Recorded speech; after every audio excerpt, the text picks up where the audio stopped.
السلام عليكم ورحمة الله وبركاته. الحمد لله والصلاة والسلام على رسول الله وعلى آله وأصحابه أجمعين. أما بعد، أعوذ بالله من الشيطان الرجيم. بسم الله الرحمن الرحيم. قل هو الله أحد الله الصمد لم يلد ولم يولد ولم يكن له كفوا أحد. بسم الله الرحمن الرحيم. ربي شرح لي صدري ويسر لي أمري واحلل عقدة من لساني يفقهوا قولي. আমরা সামনে উপস্থিত সম্মানিত দর্শকবৃন্দ, আপনাদের সকলকে আমি আবারও জানাচ্ছি আসসালামু আলাইকুম ওয়া রাহমাতুল্লাহি ওয়া বারাকাতুহু। আজকের এই মহতী অনুষ্ঠানে আমি নিজে উপস্থিত হতে পেরে অনেক খুশি। তো আমি আল্লাহ সুবহানাহু ওয়া তাআলার কাছে শুকরিয়া জ্ঞাপন করছি, আলহামদুলিল্লাহ। এটা এই ইনস্টিটিউটে আমার দ্বিতীয় বক্তব্য। তো এর পূর্বে যে বক্তব্যটি দিয়েছিলাম তাতে আপনারা কারা কারা উপস্থিত ছিলেন?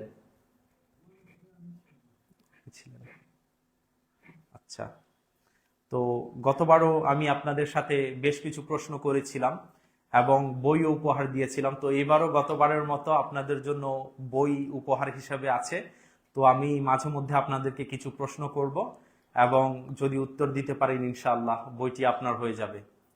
তো মনোযোগ দিয়ে শোনার চেষ্টা করবেন ইনশাআল্লাহ।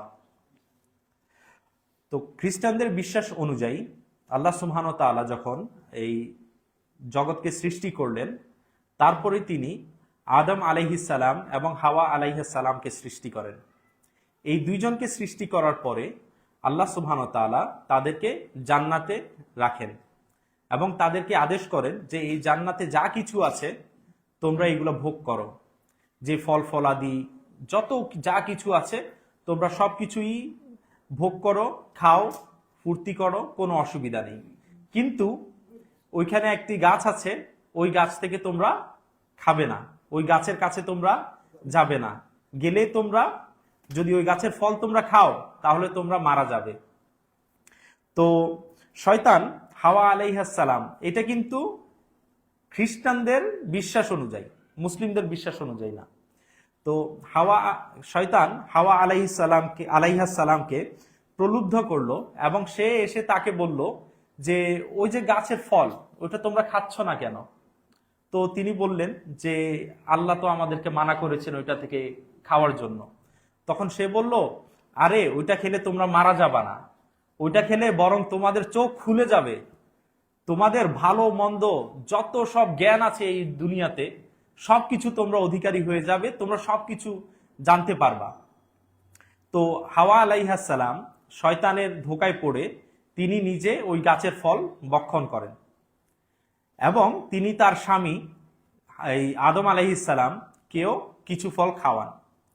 তো তারা যখন খায় এই দুটো ফল বা ফলগুলো, তখনই তাদের মধ্যে জ্ঞান চলে আসে যে আরে তারা তো উলঙ্গ, জান্নাতের মধ্যে তারা উলঙ্গ অবস্থায় আছে। তারপরে তারা বুঝতে পারে যে তারা একটা ঈশ্বরের কথা অমান্য করেছে।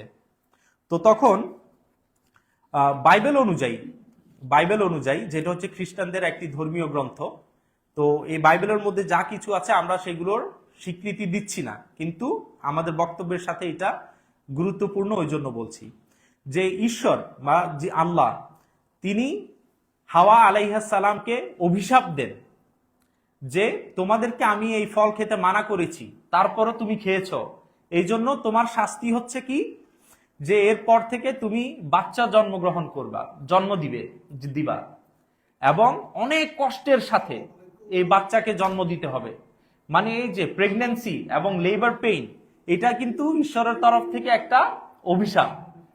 এবং আদম আলাইহিস সালামের জন্য অভিশাপ হচ্ছে কি যে এই যে জান্নাতে আমি তোমাদেরকে রেখেছি, তোমরা এখানে স্বাধীন ছিলে, ঘুরে যা ইচ্ছা তা খেতে পারছিলে, কিন্তু এখন তোমাদেরকে পৃথিবীতে গিয়ে হাল চাষ করে মাথার ঘাম পায়ে ফেলে কষ্ট করে তোমাদের জীবিকা অর্জন করতে হবে।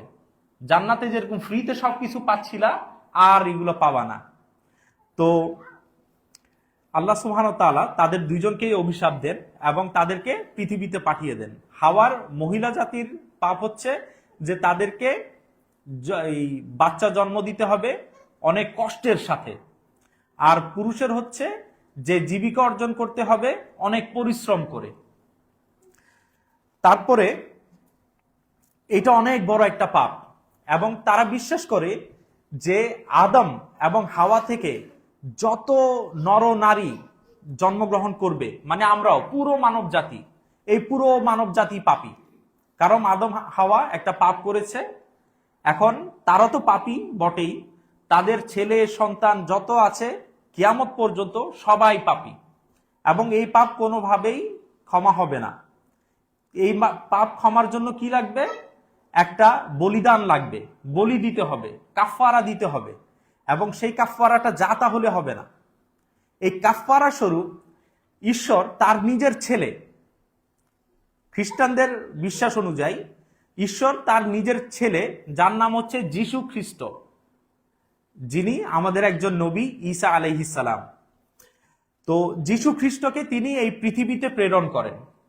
সে যেন পৃথিবীতে আসে এবং স্বেচ্ছায়, তার নিজ ইচ্ছায়, জোর জবরদস্তি না, সে স্বেচ্ছায় পৃথিবীতে আসে এবং সে তার জীবনটাকে মানব জাতির মুক্তির জন্য ক্রুশের উপরে বিলীন করে দেয় বা বলিদান দেয়।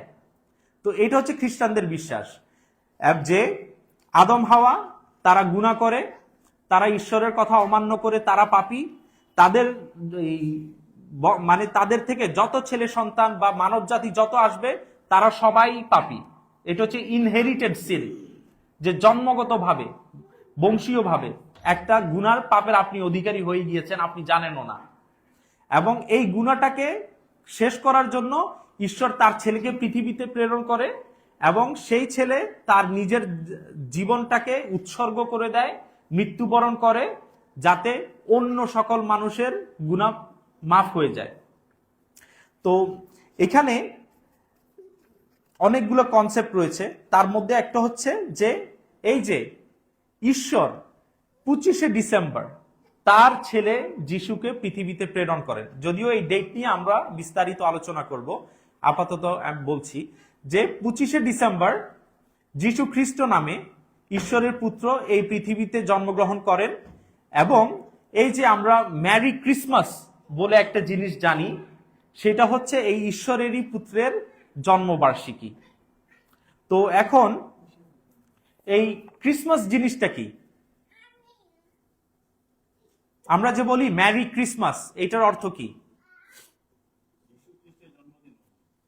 ওইটা জন্মদিন, কিন্তু ম্যারি ক্রিসমাসের পূর্ণাঙ্গ অর্থ কি? না, এটা ওই ম্যারি না, এটা হচ্ছে ম্যারি। ম্যারি মানে হচ্ছে হ্যাপি, মানে শুভ, মানে যেরকম আমরা শুভ জন্মদিন বলি ওইরকম, মানে শুভ ক্রিসমাস। এখন ক্রিসমাস শব্দটার অর্থ কি? এই ক্রিসমাস শব্দটি দুটি ইংরেজি শব্দ থেকে আসে, দুটি ইংরেজি শব্দের সমষ্টি, একটা হচ্ছে ক্রাইস্ট আর একটা হচ্ছে মাস। এই ক্রাইস্ট শব্দটি হচ্ছে মূলত হিব্রু ভাষা থেকে এসেছে। হিব্রু শব্দটা হচ্ছে মাশিয়াখ, এবং এই শব্দটাকে যখন হিব্রু থেকে গ্রিক ভাষায় অনুবাদ করে তখন সেটা হয় খ্রিস্টস, এবং এই খ্রিস্টস শব্দটাকে এখন আমরা ইংরেজি রূপ পাচ্ছি, সেটা হচ্ছে ক্রাইস্ট। তো এখন এই ক্রাইস্ট শব্দটার অর্থ কি আপনারা কেউ কি জানেন?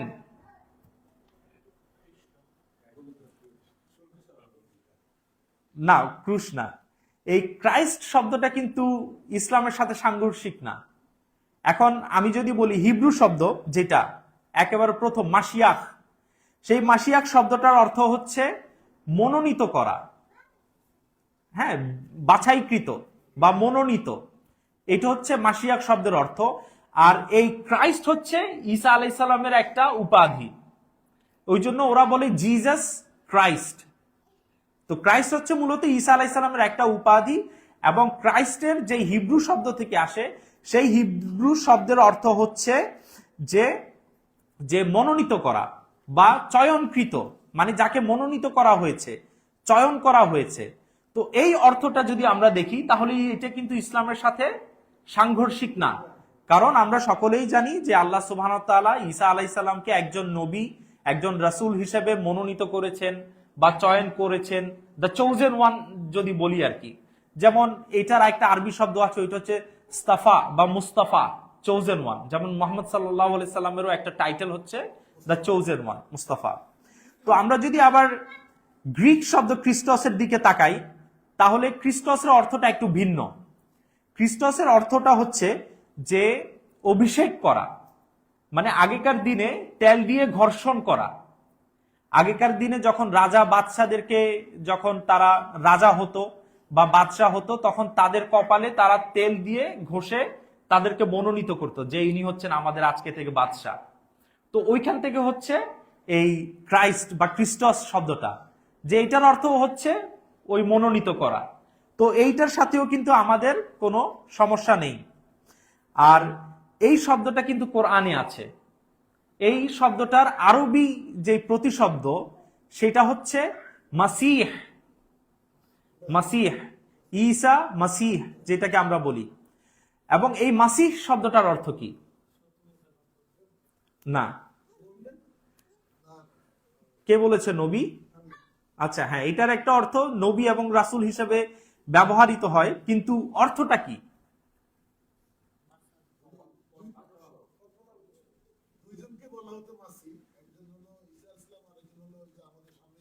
যিনি আসবেন।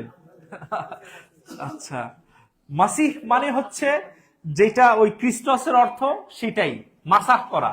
আমরা যেমন অজুতে আমাদের মাথা মাসাহ করি, অনেক সময় সালাতের মধ্যে মোজার উপর মাসাহ করি, এইটা মাসিহ শব্দের অর্থ হচ্ছে মাসাহ করা, ঘষা বা হাত বুলানো। কিন্তু ঈসা আলাইহিস সালামের ক্ষেত্রে এই শব্দটা কেন ব্যবহার হচ্ছে? জি, উনি ঠিক বলেছেন। ঈসা আলাইসাল্লামের ক্ষেত্রে এই শব্দটা এই ক্ষেত্রে ব্যবহার হয় যে ঈসা আলাইসাল্লাম যখন এই কুষ্ঠরোগী বা অন্ধ তাদের উপর যখন তিনি হাত বুলিয়ে দিতেন, তখন তারা কিন্তু সেই রোগ থেকে নিরাময় পেত। তো এই জন্য তাকে মাসিহ বলা হয়। আর এই মাসিহ শব্দের আরেকটা দূরবর্তী অর্থ হচ্ছে যে অনেক ভ্রমণ করে। মানে ভ্রমণ করা এটার এই দিক থেকে যে সে পুরো পৃথিবী ভ্রমণ করেছে, যে প্রত্যেকটা জায়গায় সে ক্লিন করেছে আর কি, যে তার পায়ে সব জায়গা সাফ হয়ে গেছে যদি সহজে বলতে হয়। তো এই ক্ষেত্রেও এই মাসিহ শব্দটা ব্যবহার হয়। আর আরেকটা শব্দে ব্যবহৃত হয় যে আল্লাহ সুবহানাহু ওয়া তাআলা ঈসা আলাইহিস সালামকে সকল ধরনের পাপ থেকে তাকে তার পাপ মুছে ফেলেছেন। ওই দিক থেকেও এই মাসিহ শব্দটা ব্যবহৃত হয়। আর কোরআনুল কারীমের দলিল কি যে এটা ঈসা আলাইহিস সালামের জন্য ব্যবহৃত হয়েছে? দলিল হচ্ছে আল কোরআনের সূরা আলে ইমরান, সূরা নাম্বার 3 আয়াত নাম্বার 45-এ আল্লাহ সুবহানাহু ওয়া তাআলা বলছেন, ইদ ক্বালাতিল মালাইকাতু ইয়া মারইয়ামু ইন্নাল্লাহা ইউবাশশিরুকি বিকালিমাতিন মিনহু ইসমুহুল মাসীহ ঈসা ইবনু মারইয়াম ওয়াজিহান ফিদ দুনিয়া ওয়াল আখিরা ওয়া মিনাল মুকাররাবিন।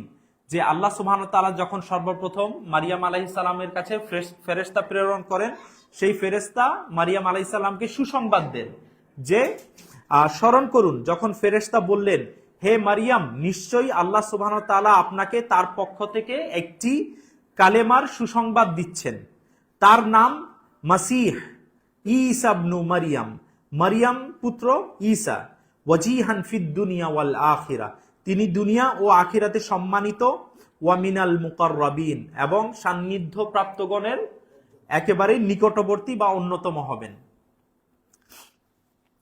তারপরে উনি যেটা বললেন আর কি, যে এই মাসিহ শব্দটার আরেকটা অর্থ হচ্ছে নবী বা রসুল। এই ক্ষেত্রেও এই শব্দটা ব্যবহৃত হয়। তো এই অর্থটাও কোরআনের ক্ষেত্রে মানে কোনো আমাদের সমস্যা নেই, কারণ আল্লাহ সুবহানাহু ওয়া তাআলা কোরআনুল কারীমে বলেন, মাল মাসীহু ইবনু মারইয়াম ইল্লা রাসূল কাদ খালাত মিন ক্বাবলিহির রুসুল ওয়া উম্মুহু সিদ্দীকা।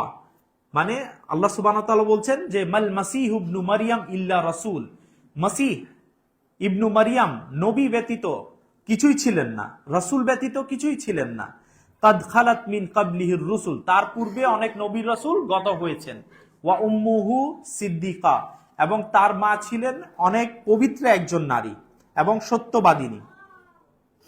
এর পরের শব্দটা কি? মাস। মাস শব্দটা তো একেবারেই সহজ, আমরা সকলেই জানি, মাস মিডিয়া। হ্যাঁ, ওই শব্দটা থেকেই কিন্তু ওই MASS মাস, কিন্তু যখন ক্রিসমাসে আসে তখন ওই একটা এস ঝরে পড়ে যায় আর কি, তখন জাস্ট সিঙ্গেল এস থাকে। তো এই মাস শব্দের অর্থ হচ্ছে বিপুল সংখ্যক মানুষ একত্রিত হওয়া, জমা জমা হওয়া। যেমন আজকে আমরা একত্রিত হয়েছি, ইংলিশে এটাকে বলে মাস। তো সুতরাং ক্রিসমাসের পুরো শাব্দিক অর্থ হচ্ছে ঈসা আলাইহিস সালামের জন্মবার্ষিকীকে কেন্দ্র করে বিপুল সংখ্যক জনগণ একত্রিত হওয়া বা জমাত হওয়া, এটাই হচ্ছে ক্রিসমাস। আর মাসের আরবি শব্দ তো আপনারা সবাই জানেন, জামা বা ইজতিমা এগুলো। আর বাংলায় এই ক্রিসমাসকে বলা হয় বড়দিন। এখন এই ক্রিসমাসকে বড়দিন কেন বলা হয়?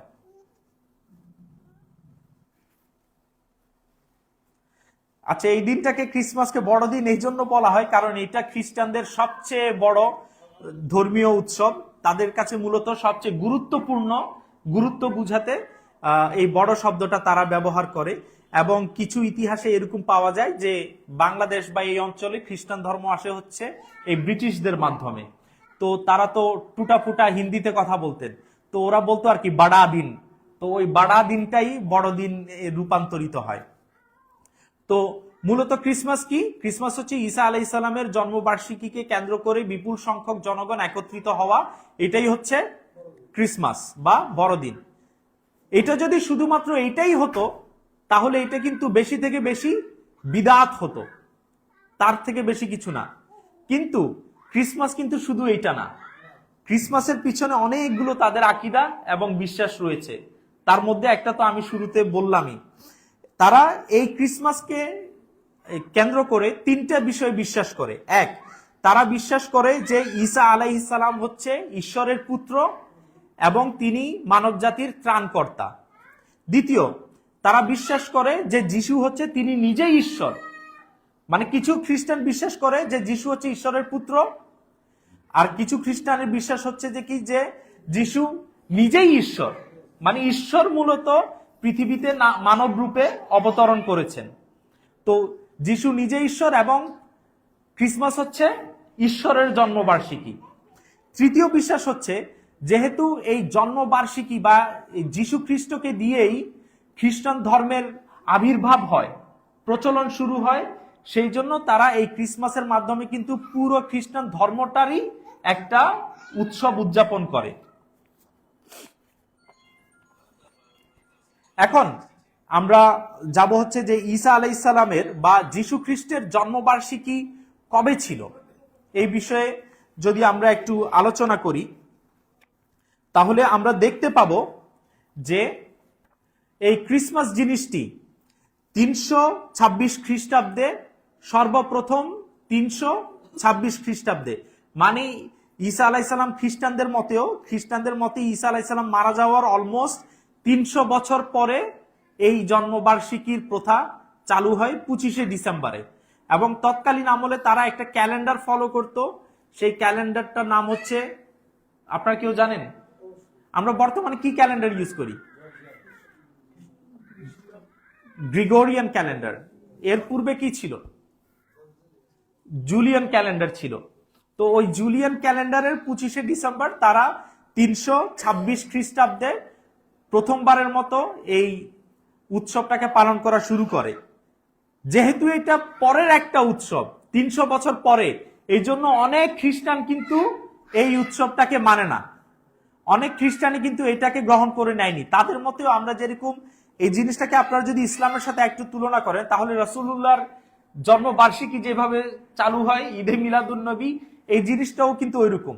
তো খ্রিস্টানদের মধ্যেও কিছু লোকজন আছে যারা বলে যে এটা হচ্ছে একটা বিদআত, এটা হচ্ছে পরে আবিষ্কৃত, পরে উদ্ভাবিত একটা জিনিস, যেটা যিশু নিজে করেনি, তার যে সাহাবারা ছিল তারা করেনি, তার পরের শিষ্যরা করেনি, কেউ করেনি, এটা পরের আবিষ্কৃত একটা জিনিস, সেহেতু তারা এটাকে মানে না। এই তারিখটা হচ্ছে 25শে ডিসেম্বর।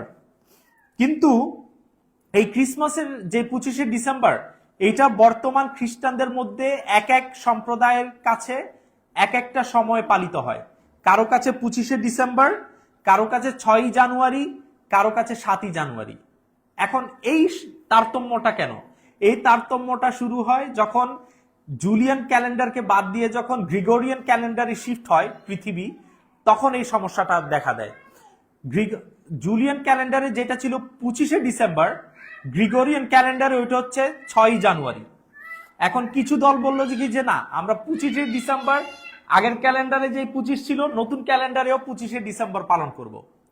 আর আরেক দল বললো যে না, এটা তো ঠিক হচ্ছে না, কারণ ওই 25শে ডিসেম্বর তো অ্যাকচুয়ালি 6ই জানুয়ারি, এই জন্য তারা 6ই জানুয়ারিতে শিফট করে। এটা তো গেল তাদের যে নিজেদের মধ্যে যেটা মানে ওইটার মধ্যে দ্বন্দ্ব। তারপরে হচ্ছে যে এই ডেটটাও ফিক্স না, যে তিনি যে কবে জন্মগ্রহণ করেছেন এটা কেউই জানে না। খ্রিস্টান আলেমদের মধ্যে এইটা নিয়ে বিপুল সংখ্যক মতানৈক্য এবং মতবিরোধ রয়েছে। তার মধ্যে অনেকের মতে তিনি ডিসেম্বর কি মাস, মানে সিজনের দিক থেকে শেষের দিকে, মানে ঠান্ডার দিন, তাই না? বাইবেলে এমন কিছু ইঙ্গিত পাওয়া যায় যেটা বলে যে তিনি শীতকালে জন্মগ্রহণ করেননি, তিনি গরমকালে জন্মগ্রহণ করেছিলেন। এটার প্রমাণ হচ্ছে আমরা যখন বাইবেল পড়ি Luke chapter number 2 verse number 8-এ, ওইখানে বলা হয়েছে যে and there were shepherds living out in the field nearby keeping watch over their flocks at night। মূলত হচ্ছে কি যে যিশু যেই রাতে জন্মগ্রহণ করেছে সেই রাতে যারা রাখালরা রাতের বেলায় তাদের যেই বকরি ছিল বা ছাগল ছিল ওইগুলোকে পাহারা দিচ্ছিল। এখন এইটা থেকেই খ্রিস্টান আলেমগণ তারা নিজেরাই অনেকে দাবি করছেন যে শীতকালে তো রাতের বেলায় এত ইয়ার মধ্যে কেউ মানে গরু ছাগল এগুলা খেয়াল করতে যাবে না, মাঠের মধ্যে, খোলা মাঠের মধ্যে কেউই এগুলাকে কি বলে মানে কি বলে যে হ্যাঁ ওইটা করতে যাবে না। এইটা হচ্ছে তাদের একটা প্রমাণ। তারপরে হচ্ছে কি যে এখন তো ইন্ডাস্ট্রিয়ালাইজেশনের মাধ্যমে মেশিন, কারখানা অনেক কিছু হচ্ছে, এই জন্য কিন্তু অনেক হিট পাওয়া যায়। আগের মতো কিন্তু আমরা গরম মানে ঠান্ডা অনুভব করি না, কিন্তু তখন মানে একেবারেই ঠান্ডা ছিল যখন এই যে কল কারখানা মেশিন কিছু ছিল না, লাইট লুট কিছু ছিল না, তখন একেবারে বরফের মতো অবস্থা। খ্রিস্টান আলেমরাই বলছে যে তখন কোনো মানুষ যদি এরকম রাতে এই ঠান্ডার মধ্যে বাহিরে যায় ও তো শীতেই মারা যাবে। এইটা একটা ওদের মানে দলিল যে তিনি শীতকালে জন্মগ্রহণ করেননি, তিনি নিঃসন্দেহে কোনো গরমকালে জন্মগ্রহণ করেছেন। আর আমরা যদি ঈসা আলাইহিস সালামের জন্মের ব্যাপারে কোরআনের আয়াতগুলো পড়ি, ওইখানেও আমরা একটা ইঙ্গিত পাই যে তিনি শীতকালে জন্মগ্রহণ করেননি, তিনি এই গরমকালেই জন্মগ্রহণ করেছেন। সেটা হচ্ছে সূরা মারিয়াম সূরা নাম্বার 19 আয়াত নাম্বার 25-এ আল্লাহ সুবহানাহু ওয়া তাআলা বলছেন ওয়াহুজ্জি ইলাইকি বিজিজিন নাখলাতি তুসাকিত আলাইকি রুতাবান জানিয়া। আল্লাহ সুবহানাহু ওয়া তাআলা মারিয়াম আলাইহিস সালামকে কি বলছেন যে তোমার কাছে যে খেজুর গাছ আছে তুমি ওইটাকে ঝাঁকুনি দাও, তাহলে ওইটা থেকে একেবারে তরতাজা টাটকা পাকা খেজুর ঝরে পড়বে। তো এখন যারা এই যে চাষ করে এগ্রিকালচার বা এগুলো, তাদেরকে যদি জিজ্ঞেস করেন যে খেজুর কখন পাকা হয়, তখন তারা সবাই বলবে যে এটা মার্চ এপ্রিল বা জুন জুলাই এরকম সিজনেই এটা একেবারে পাকা হয় বা খেজুর হয়। তো এগুলো হচ্ছে যে কি ইস্তেদলালি দলিল আর কি, যে তিনি অ্যাকচুয়ালি এই শীতকালে 25শে ডিসেম্বর জন্মগ্রহণ করেননি, তিনি জন্ম করেছেন কোনো এক গরমকালে। তো আমরা যেটা আলোচনা করেছি যে এখন আমরা ওইটাতে চলে যাব, এখন খ্রিস্টানদের মেইন যে আইডিওলজিগুলো আছে আমরা সেটাতে ঢুকবো। তার আগে বলে নেই যে আমরা কি জানলাম, ক্রিসমাস হচ্ছে ঈশ্বরের পুত্রের জন্মদিন, না হয় ঈশ্বরের নিজের জন্মদিন, না হয় খ্রিস্টান ধর্মের উদ্ভব বা শুরুর উৎসব, এই তিনটা। তো সাধারণত আমি যেটা বললাম, যদি নর্মাল কারো জন্মবার্ষিকী হতো তাহলে এটা বেশি থেকে বিদআত হারাম হতো, কিন্তু এখানে এমন কিছু সাংঘর্ষিক বিষয় আছে কোরআন এবং হাদিসের সাথে, ইসলামের আকীদা বিশ্বাসের সাথে, যে এটা শুধুমাত্র কোনো বিদআত না, এটা শিরকের মধ্যে পড়ে। কারণ আপনি যখন কাউকে বলছেন ম্যারি ক্রিসমাস, যে শুভ ক্রিসমাস বা হ্যাপি ক্রিসমাস, এর দ্বারা আপনি ইনডাইরেক্টলি বলছেন, আপনি জানেন বা না জানেন ওইটা পরের বিষয়, আপনি এটাই বলছেন যে 25 তারিখে, ডিসেম্বরের 25 তারিখে বা যে কোনো একটা সময় ঈশ্বরের পুত্র বা ঈশ্বর নিজে জন্মগ্রহণ করেছেন মরিয়মের গর্ভে, এবং আপনি সেই ঈশ্বরের বা ঈশ্বরের পুত্রের জন্মবার্ষিকী পালন করছেন এবং তোমাকে সেটার জন্য শুভেচ্ছা, আপনি শুভেচ্ছা জানাচ্ছেন, নাউজুবিল্লাহ। তো এটা শুধুমাত্র বিদআত বা হারাম কিছু নয়, এটা শিরকের মধ্যে পড়ে। এবং আমি যখন আপনাদেরকে শুরুতে কিছু গল্পটা শোনালাম যে ঈশ্বর পৃথিবীতে এসেছেন, ওই যে ঈশ্বরের পৃথিবীতে কেন আসতে হলো, কারণ আদম হাওয়া পাপ করেছেন, সেই পাপকে মোছার জন্য ঈশ্বরের নিজে আসতে হয়েছে বা তার ছেলেকে পাঠাতে হয়েছে যেন এই পাপ মোচন হয়। তো এইখান থেকে আমরা 3-4টা কনসেপ্ট পাই যে পাপ একজন মানুষের থেকে আরেকজন মানুষের মধ্যে বংশীয় পরম্পরায় যেটাকে উত্তরাধিকার সূত্রে এটা যায়, এটাকে তারা বলে অরিজিনাল সিন, বাংলায় তারা আদি পাপ বলে।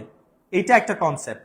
তারপরে দ্বিতীয় কনসেপ্টটা হচ্ছে যে এই পাপটাকে মোছার জন্য একটা বলিদান দিতে হবে। ঈশ্বর চাইলেই মাফ করে দিতে পারে না, হ্যাঁ একটা আপনাকে বলিদান দিতে হবে। এটাকে তারা বলে অ্যাটোনমেন্ট অফ সিন বা প্রায়শ্চিত্তবাদ বা কাফফারা, আকীদায়ে কাফফারা। 3 নম্বর হচ্ছে যে যিশু হচ্ছেন ঈশ্বরের পুত্র, জন্ম দেওয়া পুত্র, যা তা কোনো পুত্র না, তিনি জন্ম দিয়েছেন। তো এইটা, তারপরে ওইটাকে বলে দ্য সানশিপ অফ জিসাস, এই কনসেপ্টটাকে যে যিশুর পুত্রত্ব বাংলায় বলে। তারপরে হচ্ছে যে কি, যে এই পাপ মোছার জন্য যিশুকে শুলিতে চড়তে হয়েছে এবং তার জীবন ত্যাগ করতে হয়েছে, এটা হচ্ছে ক্রুসিফিকশন, এটাকে বলে ক্রুসিফিকশন। তো এই 4-5 যেই আকীদাগুলো বললাম ক্রিসমাসের সাথে জড়িত ইনডাইরেক্টলি, এই সবগুলাই ইসলাম বিরোধী এবং আল্লাহ সুবহানাহু ওয়া তাআলা এগুলোর কঠোরভাবে এগুলোকে প্রতিরোধ করেছেন। তো প্রথমটা হচ্ছে অরিজিনাল সিন, যে একজনের থেকে পাপ আরেকজনের কাছে যায়, মানে আপনার বাবা পাপ করেছে, আপনি জানেনও না, আপনি সেটার জন্য পাপী, যেহেতু আপনি তার গর্ভে বা তার পরিবারে জন্মগ্রহণ করেছেন। এইটা, এই ব্যাপারে কোরআনুল কারীম কি বলে? কোরআনুল কারীম স্পষ্ট ভাষায় বলে যে কেউ কারো ভার নিবে না। আল্লাহ সুবহানাহু ওয়া তাআলা কোরআনুল কারীমে বলেন, মানিহতাদা ফাইন্নামা ইয়াহতাদি লিনাফসিহি ওয়া মান দাল্লা ফাইন্নামা ইয়াদিল্লু আলাইহা ওয়া লা তাজিরু ওয়াজিরাতুন উযরা উখরা ওয়া মা কুন্না মুআযযিবিনা হাত্তা নাবআসা রাসূলা। তো আল্লাহ কি বলছেন? মানিহতাদা ফাইন্নামা ইয়াহতাদি লিনাফসিহি, যে সৎ পথ অবলম্বন করবে সে তো নিজেরই মঙ্গল করলো, আর যে পথভ্রষ্টতার পথ বেছে নিল সে তো নিজেই পথভ্রষ্ট হলো। তারপর আল্লাহ বলছেন যে ওয়ালা তাজিরু ওয়াজিরাতুন উযরা উখরা, আর কোন বহনকারী অন্য জনের ভার বহন করবেন না। আর এখানে আরেকটা এক্সট্রা ইনফরমেশন আল্লাহ সুবহানাহু ওয়া তাআলা কি দিয়েছেন, ওয়ামা কুন্না মুআযযিবিনা হাত্তা নাবআসা রাসূলা। আর সাধারণত আল্লাহ সুবহানাহু ওয়া তাআলা কোন জাতির মধ্যে একজন রাসূল বা যে ওয়ার্নার প্রেরণ করা ব্যতীত কারো উপর আযাব বা শাস্তি তিনি দেন না। এই একই মেসেজটা কিন্তু বাইবেলেও আছে। এরা এদের বাইবেলটাকেও ঠিক মতো অ্যাকচুয়ালি পড়ে না। আমরা যদি বাইবেল পড়ি তাহলে বাইবেলের যে পুরাতন নিয়ম রয়েছে যেটাকে ওল্ড টেস্টামেন্ট বলে তারা, ওল্ড টেস্টামেন্ট হচ্ছে, আচ্ছা বাইবেল সাধারণত 2টা ভাগে ভাগ করা, একটা হচ্ছে ওল্ড টেস্টামেন্ট, একটা হচ্ছে নিউ টেস্টামেন্ট। নিউ টেস্টামেন্ট হচ্ছে ঈসা আলাইহিস সালামের জন্মের পর থেকে কাহিনী শুরু হয় এবং শেষ পর্যন্ত, আর ওল্ড টেস্টামেন্ট হচ্ছে ঈসা আলাইহিস সালামের জন্মের আগ পর্যন্ত যত নবী রাসূল এবং বিভিন্ন ইতিহাস হয়েছে সেইগুলোর রেকর্ড। তো বাইবেলে আমরা যখন মুসা আলাইহিস সালামের শরীয়ত পড়ি, এটা হচ্ছে বুক অফ ডিউট্রনমি, দ্বিতীয় বিবরণ, চ্যাপ্টার নাম্বার 24 ভার্স নাম্বার 16 এ উল্লেখ আছে যে the fathers shall not be put to death because of their children, nor shall the children be put to death because of their father. Each one shall be put to death for his own sin. যে বাপদেরকে কখনো তাদের সন্তান সন্ততির অপরাধের জন্য শাস্তি দেওয়া হবে না, এবং সন্তান সন্ততিকেও তাদের বাপের ভুল ত্রুটি বা পাপের জন্য পানিশ করা হবে না, শাস্তি দেওয়া হবে না। মানে যার যার পাপ সে নিজে বহন করবে, যে পাপ করবে শুধু সেই শাস্তি পাবে। তারপরে হচ্ছে যে একজন রাজা, তার নাম হচ্ছে অমৎসিয়। তো অমৎসিয়ের বাবাকে, সেও একজন রাজা ছিল, তো তার বাবাকে কিছু লোকেরা কু করে হত্যা করে এবং ক্ষমতা দখল করে নিয়ে যায় আর কি। তো ছেলে যখন আবার পুনরায় ক্ষমতায় আসে তখন সে তার বাবার মানে যারা তার বাবার হত্যার সাথে জড়িত ছিল সে সবাইকে হত্যা করে। কিন্তু সেখানে সে বলে যে তিনি সবাইকে হত্যা করলেন, কিন্তু যারা জড়িত ছিল তাদের ছেলে মেয়েদেরকে তিনি হত্যা করেননি, কারণ মুসার শরীয়তে বলা আছে যে বাবাদের ভুলের জন্য, গুনাহের জন্য ছেলে মেয়ে বা সন্তান সন্ততিদেরকে পানিশ করা হবে না, এই জন্য। তারপরে এরকম আরো অনেক আছে। একেবারে সবচেয়ে স্পষ্ট যে দলিল সেটা বাইবেলের মধ্যে, সেটা হচ্ছে book of Ezekiel chapter number 18 verses 20 থেকে 22, 20, 21 এবং 22। এখানে ঈশ্বর বলছেন যে the soul that sinneth it shall die. The son shall not bear the iniquity of the father, neither shall the father bear the iniquity of the son. The righteousness of the righteous shall be upon him, the wickedness of the wicked shall be upon him. But if the wicked turns away from all his sins that he has committed, and keeps all my statutes, and does what is just and right, he shall not die, he shall surely live. None of the transgressions that he has committed shall be remembered against him. For the righteousness that he has done, he shall live. এখানে কি বলছেন? যে আত্মা, the soul that sinneth, it shall die. যে আত্মা পাপ করবে সেটাই মারা যাবে। The son shall not bear the iniquity of the father. কোন ছেলে তার বাবার অপকর্মের ভার সে বহন করবে না। কোন বাবাও তার ছেলের সন্তানের অপকর্মের ভার সে বহন করবে না। The righteousness of the righteous shall be upon him. কোন রাইচাস ব্যক্তি, কোন পাক ব্যক্তি, ভালো ব্যক্তি যদি কোনো ভালো কাজ করে সেটার ফল সেই বহন করবে, সেই সেটাকে এনজয় করবে। আর কোন খারাপ ব্যক্তি যদি কোনো খারাপ কাজ করে তাহলে সেই খারাপ কাজের শাস্তি সে নিজেই ভোগ করবে, আর কেউ না।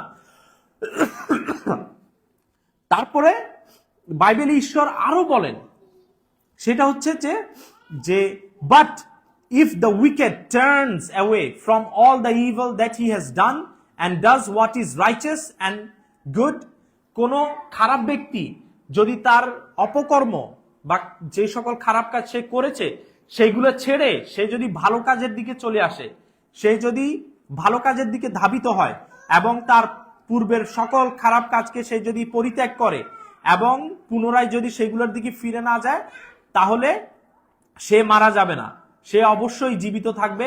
এবং ঈশ্বর কি বলছেন? none of the transgression that he has committed shall be remembered. যে ঈশ্বর তাকে এমন ক্ষমা করবেন যে সে যত গুনাহ করেছে একটাও মনে রাখা হবে না, একেবারে মুছে ফেলবে। একটাও ঈশ্বর মনে রাখবে না যে তুমি তো এই পাপ করেছো, একেবারে মুছে ফেলবেন।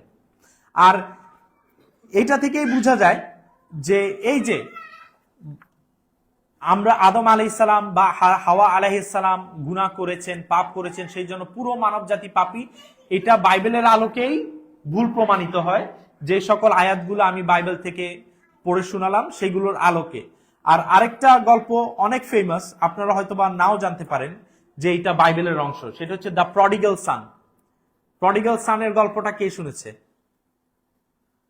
আচ্ছা, আপনারা শুনেননি। প্রডিগাল সানের গল্পটা হচ্ছে এরকম যে এটা অ্যাকচুয়ালি একটা উপমা, মানে আসল কাহিনী হচ্ছে যে একজন পিতা, তার দুইটা ছেলে, একজন ভালো একজন খারাপ। ভালো ছেলে বাবার কথা মতো চলে, বাবা যেটা আদেশ করে সেটা মান্য করে, বাবা যেখানে থাকতে বলে সেখানে থাকে, সে বাহিরে কোথাও খারাপ কাজে লিপ্ত হয় না, যায় না, একেবারে অনুগত ছেলে, অনুগত।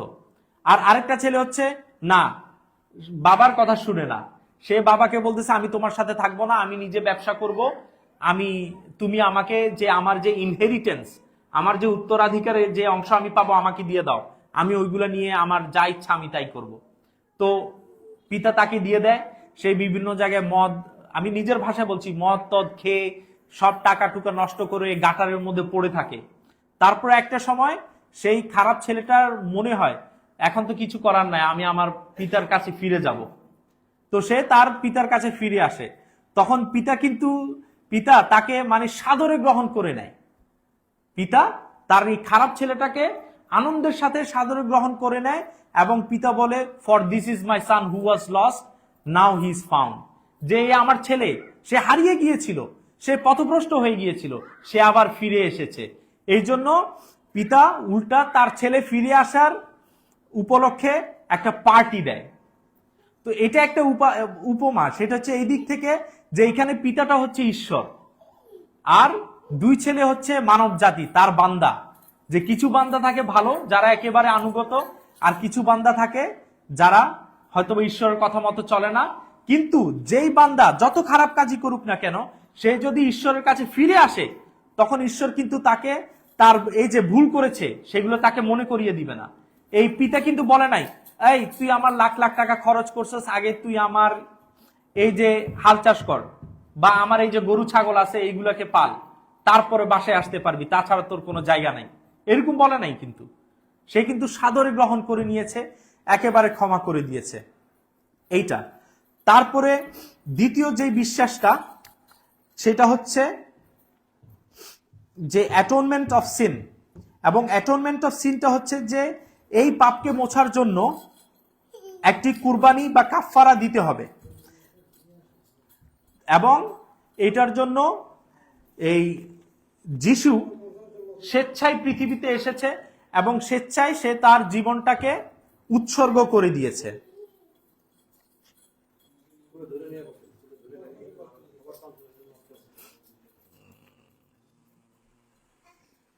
আচ্ছা, তো দ্বিতীয় যে আকীদাটা, সেটা হচ্ছে অ্যাটোনমেন্ট অফ সিন। এখন তো আমরা তো প্রথমে এখন প্রমাণই করলাম যে অ্যাকচুয়ালি এই পাপটা কন্টিনিউ হয় না, কিন্তু তারপরও তারা মনে করে যে ঈশ্বর তার ছেলে যিশুকে পাঠিয়েছেন পাপ মোছার জন্য। এবং এখানে সবচেয়ে ইম্পর্টেন্ট পয়েন্টটা হচ্ছে যে যিশু স্বেচ্ছায় এসে তার প্রাণ বলিদান দিয়েছেন। তার জীবন মানে পৃথিবীতে আসার পিছনে মিশন এবং ভিশন হচ্ছে কি, আমি বলিদান দিব, মানে আমার জীবনটাকে উৎসর্গ করে দিব, স্যাক্রিফাইস, এইটা। কিন্তু আমরা যদি বাইবেল পড়ি, আমরা কিন্তু এর উল্টা দেখি। বিষয়টা হচ্ছে এরকম যে ঈসা আলাইহিসসালাম যখন তার জিনিসগুলো প্রচার প্রসার করতেন, তখন কিন্তু তৎকালীন আমলের ইহুদিরা বা ইহুদি যেই যাজক, ধর্মযাজকরা ছিল, তারা কিন্তু ঈসা আলাইহিসসালামের উপর বেশ ক্ষিপ্ত ছিল, তাকে পছন্দ করতো না। তো এই জন্য তারা কিন্তু চেষ্টা করছিল কোনো না কোনো ভাবে যদি এই লোকটা থেকে যদি জান ছুড়ানো যায়, এই যিশু থেকে আর কি, ঈসা আলাইহিসসালাম থেকে। তো তারা কি করে, ঈসা আলাইহিসসালাম জানতে পারেন যে তারা তো কিছু একটা ষড়যন্ত্র করছে তাকে ধরার জন্য। তো ঈসা আলাইহিসসালাম যখন জানলেন, যিশু যখন, এইটা বাইবেলের অনুসারে এই গল্পটা, যিশু যখন জানলেন যে তাকে অ্যারেস্ট করার জন্য, ধরার জন্য ষড়যন্ত্র চলছে, তখন ঈসা আলাইহিসসালাম তার ছাত্রদেরকে বললেন যে এতদিন আমি তোমাদেরকে ওইরকম কিছু বলি নাই, কিন্তু এখন আমি তোমাদেরকে বলছি, তোমাদের কাছে যদি জামা কাপড় থাকে, ওই জামা কাপড় বিক্রি করে হলেও তরবারি প্রস্তুত করো, তরবারি। তখন তার দুই শিষ্যরা বলে যে মালিক, দুইটা তরবারি আছে আমাদের কাছে। তখন যিশু বলল যে এটাই যথেষ্ট। তারপরে তিনি তার শিষ্যদেরকে নিয়ে, আচ্ছা খ্রিস্টান ধর্মে এটা বেশ ফেমাস যে যিশুর 12 জন শিষ্য ছিল, 12 জন। তো তিনি তার শিষ্যদেরকে নিয়ে একটা বাগানে যান, বাগানটার নাম হচ্ছে গার্ডেন অফ গেথসিমানি। এই গার্ডেন অফ গেথসিমানিতে যায়, তিনি তার 8 জন শিষ্যকে বলেন যে এই তোমরা এখানে পাহারা দাও এবং সতর্ক সাবধান থাকবা, কেউ যেন কোনো ধরনের হামলা করতে না পারে। তারপরে তিনি তার সবচেয়ে নিকটবর্তী 3 জন শিষ্যকে নিয়ে গার্ডেনের ভিতরে যায় এবং সেখানে তাদেরকে তিনি বলেন, তোমরা কিন্তু জেগে থাকবা, এটা রাতের বেলার ঘটনা, তোমরা কিন্তু জেগে থাকবা, সতর্ক থাকবা। হ্যাঁ, এটা বলে তারপরে যিশু আলাদা হয়ে একটু ভিতরে গিয়ে তিনি ঈশ্বরের কাছে দোয়া করতে শুরু করলেন। কি দোয়া করলেন? তিনি বলছেন, and going a little further he fell on his face and prayed saying, oh my father, if it be possible, let this cup pass from me, nevertheless not as I will but as thou will. যিশু একেবারে একাকী গার্ডেনের ভিতরে গিয়ে তিনি fell on his face, আমরা যেরকম সেজদা দেই ওইভাবে বাইবেলে কিন্তু এটা অহরহ পাওয়া যায় যে তারা দোয়া করার সময় এইভাবে মাথার উপরে পড়ে তারা ঈশ্বরের কাছে প্রার্থনা করতেন। তো ঈসা আলাইহিস সালামও সেটাই করছেন, বাইবেলে এটা প্রমাণ পাওয়া যায় যে তিনি সেজদারত হয়ে ঈশ্বরের কাছে কি বলছেন, হে আমার পিতা, যদি সম্ভব হয় আমার থেকে এই দুঃখের পান পাত্রটা সরিয়ে দিন। এই যে এই ফিতনা দিয়ে যাচ্ছি, এই ফিতনা হয়তোবা তাকে ধরে ফেলবে, হয়তোবা তাকে হত্যা করা হবে, হে আল্লাহ আপনি আমাকে এটা থেকে রক্ষা করুন, এই ফিতনা থেকে রক্ষা করুন। কিন্তু তারপরও তিনি কি বলছেন, তারপরও আপনি যা চান তাই হোক, এইটা। কিন্তু ঈসা আলাইহিস সালাম যখন আবার এসে দেখলেন, দেখা যায় কি তার শিষ্যরা ঘুমিয়ে গিয়েছে। আর এই সময় তো আমি কয়জন বললাম শিষ্য, 12 জন। তার মধ্যে গেটের মধ্যে কয়জন, ভিতরে কয়জন, বাকি রয়েছে কয়জন, মানে টোটাল কত, একজন। ওই একজনের নাম হচ্ছে জুডাস ইসক্যারিয়ট। এই হচ্ছে প্রতারক। সে ঈসা আলাইহিস সালামকে ধরিয়ে দেয়। এবং মানে জিনিসটা হচ্ছে যে এখন তো হয়তোবা আমাকেও অনেকে চিনে, হয়তো ছবি দেখে, ভিডিও দেখে। তৎকালীন আমলে কিন্তু এগুলো ছিল না। মানে যিশু এত বড় একজন নবী ছিলেন বা প্রচারক ছিলেন, তাকে কিন্তু কেউ চিনতো না। যেমন আমরা রাসূলুল্লাহর ক্ষেত্রেও পাই এরকম হাদিস, যে মানুষ যখন আসতেন রাসূলুল্লাহর সামনে, তারা বুঝতেন না যে এইখানে রাসূলুল্লাহকে, মানে এত সাদা মাটা, অন্য সবার মতোই। তো যিশুকে এটা কিন্তু জানে না। হ্যাঁ, ইহুদি ধর্মযাজকরা জানে। এখানেই হয় মূল মানে টুইস্ট, যে যখন জুডাস যিশু যায়, তখন দেখে যে কি এই জুডাস ইসক্যারিয়ট, ইয়াহুদা বলা হয় তাকে, সে ইহুদি ধর্মযাজক এবং রোমান সোলজার, আর্মড রোমান সোলজারদেরকে নিয়ে ঢুকে ভিতরে। তখন সেই জুডাস এসে যিশুকে একটা চুমু দেয় মুখে। তখন যিশু বুঝতে পারে যে, হে জুডাস, তুমি কি কয়েকটা স্বর্ণ মুদ্রার জন্য আমাকে বিক্রি করে দিলে? মানে এটা তাদের আগের থেকেই ছিল যে আমি যাকে চুম্বন করব সেই হচ্ছে যিশু। তো তাকে মানে ধরতে আসে। তখন যখনই যিশুকে ধরতে আসে, তখন তার একজন শিষ্য, ওই যে তরবারি আছে কয়টা, 2টা, একজন তরবারি দিয়ে আঘাত করে, অ্যাটাক করে। তো তখন যখন অ্যাটাক করে, যিশু তাকে থামিয়ে দেয়। যিশু তাকে থামিয়ে দিয়ে বলে যে, put down your sword, for he who lives by the sword dies by the sword. যে তোমার তরবারি যেখানে ছিল সেখানেই রাখো, যে তরবারি নিয়ে থাকে সে তরবারির মাধ্যমেই মারা যায়। এখন এখানে সমস্যাটা কোথায়, মানে এই বৈপরীত্য কেন? যিশু নিজেই বললেন তরবারি প্রস্তুত করো, একটা যুদ্ধ হইতে পারে, রেডি থাকো। তারপরে যখন আসলো, উনি সারেন্ডার করলেন কেন? না, এখানে উনি আইডিয়া করেছিলেন যে ওনার যুদ্ধ হবে বা মারামারি হবে ইহুদিদের সাথে। যিশুও ইহুদি হয়তোবা এলাকার কিছু, ওই যে আমরা যদি মসজিদের ইমাম তিমাম, তাদের সময় এরকম কিছু লোকের সাথে তাদের মারামারি হবে। কিন্তু সে কি দেখলো, এখানে আর্ম রোমান সোলজাররা এসেছে তাদের সাথে। তো তখন তারা তো যুদ্ধে পারবে না। তো তখন যিশু তাদেরকে বলে যে তরবারি রেখে দাও। যে তরবারি দিয়ে মানে যে তলোয়ার হাতে তুলে নেয়, শেষ পর্যন্ত তলোয়ারেই তার বিনষ্ট হয়। এইটা তো এখন আমরা এইগুলো থেকে কি বুঝলাম, যে ঈসা আলাইহিস সালাম কিন্তু এই যে আমাদেরকে যে বলা হচ্ছে, একটা আকীদা খাওয়ানো হচ্ছে যে ইস্যু স্বেচ্ছায় এসে তোমাদের জন্য তার জীবনকে উৎসর্গ করেছেন। আমরা এগুলো পড়লে দেখি কি, যে না, তিনি স্বেচ্ছায় তার জান দিতে চাননি। তিনি একেবারে তৎকালীন আমলে যা প্রয়োজন ছিল একটা ঝগড়া বা একটা যুদ্ধের জন্য, তাদের ছোট গ্রুপের মধ্যে তিনি পর্যাপ্ত প্রস্তুতি নিয়েছিলেন। কিন্তু রেজাল্টটা অন্যরকম ছিল, যে তারা রোমান সোলজার নিয়ে এসেছিল, যেটা যিশু হয়তোবা তিনি করতে পারেননি, কল্পনাও করতে পারেনি যে রোমান সোলজার নিয়ে আসবে। তো এইগুলোর থেকে আমরা বুঝতে পারি যে তিনি স্বেচ্ছায় তার জান ত্যাগ করেননি বা দেননি। আচ্ছা, তাকে অ্যারেস্ট করা হয়। অ্যারেস্ট করার পরেও অনেকগুলো কাহিনী আছে। তারপরে তাকে যখন শুলে চড়ানো হয়, তখন তিনি চিৎকার দিয়ে বলে উঠেন, আল্লাহ আল্লাহ লামা সাবাক্তানি, যে হে আমার আল্লাহ, তুমি কেন আমাকে ত্যাগ করলে? যে ব্যক্তি এটা কিন্তু বাইবেল অনুসারে এইগুলো। তো যে ব্যক্তি এরকম কথা বলে, সে কি মনে হয় যে ইচ্ছায় তার জান দিচ্ছে? অবশ্যই না। সে কিন্তু স্বেচ্ছায় তার জীবন দেয়নি। তারপরে হচ্ছে যে ক্রুসিফিকশনের যে বিশ্বাসটা, বা তাকে যে ক্রুশবিদ্ধ করা হয়েছে, তাকে কি আদৌ ক্রুশবিদ্ধ করা হয়েছিল? ক্রুশবিদ্ধ কেউ না কেউ হয়েছে, ওইখানে ক্রুসিফিকশন ঘটেছে। কিন্তু কার, সেটা আমরা জানি না। কিন্তু সেটি ঈসা আলাইহিস সালাম না। তো আমরা যদি এই যে বাইবেলও পড়ে দেখি, প্রথমত তিনি স্বেচ্ছায় তার প্রাণ দেননি, দ্বিতীয়ত বাইবেলের মানে এই বিষয়ে যদি কথা বলি, এইটাও হয়তো বা 1-2 দিনের একটা আলোচনা দাবি রাখে আর কি, যে আদৌ ঈসা আলাইহিস সালামকে ক্রুশবিদ্ধ করা হয়েছিল কিনা বাইবেলের আলোকে বা ইতিহাসের আলোকে। তো আমরা যদি বাইবেলকে একটু মনোযোগ দিয়ে পড়ি, তাহলে আমরা দেখতে পারবো যে ওইটার মধ্যে অনেকগুলো ইঙ্গিত রয়েছে যে ঈসা আলাইহিস সালাম ক্রুশবিদ্ধ হননি। তার একটা দলিল হচ্ছে যে ঈসা আলাইহিস সালাম তিনি নিজে কিন্তু মৃত্যুবরণ করতে অনীহা পোষণ করেছেন, তিনি যুদ্ধের জন্য প্রস্তুতি নিচ্ছিলেন। তৃতীয়টা হচ্ছে যে তিনি ঈশ্বরের কাছে তাকে রক্ষা করার জন্য দোয়া করেছেন। এবং বাইবেলের একটা আয়াত অনুযায়ী, বাইবেলে যে ভার্স রয়েছে সেই ভার্সের অনুযায়ী কি বলছে, in those days of his flesh, Jesus offered up prayers and supplications with loud cries and tears to him who was able to save him from death, and he was heard because of his reverence.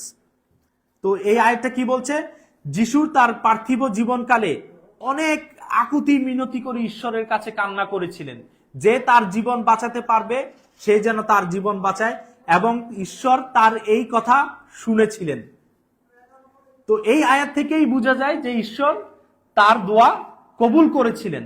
তারপরে বাইবেলে এর পরের আয়াতেই বর্ণনা আছে যে ঈশ্বর এক ফেরেশতাকে পাঠান ঈসা আলাইহিস সালামের কাছে। সেই ফেরেশতা আসে এবং ঈসা আলাইহিস সালামকে সাহস জোগাড় করেন যে তুমি ভয় পেও না, শক্ত থাকো।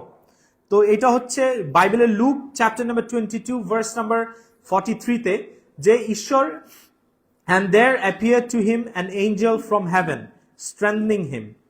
তখন আসমান থেকে একজন ফেরেশতা এসে ঈসাকে শক্তি দান করলেন।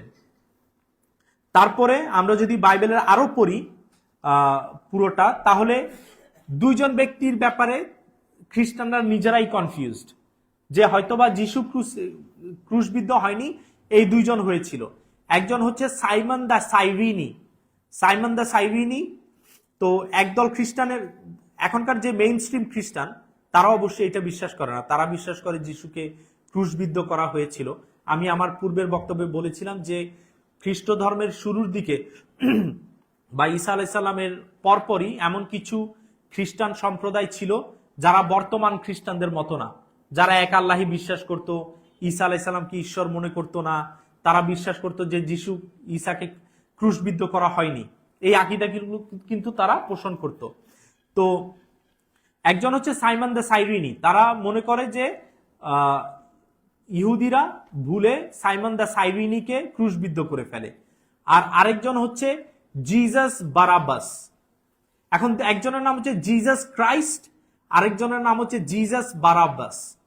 এই লোকটাকে ক্রুসিফাই করে বলে অনেকেই মনে করে, যে যিশুকে করেনি, তারা ভুলে জিজাস বারাব্বাসকে ক্রুসিফাই করে।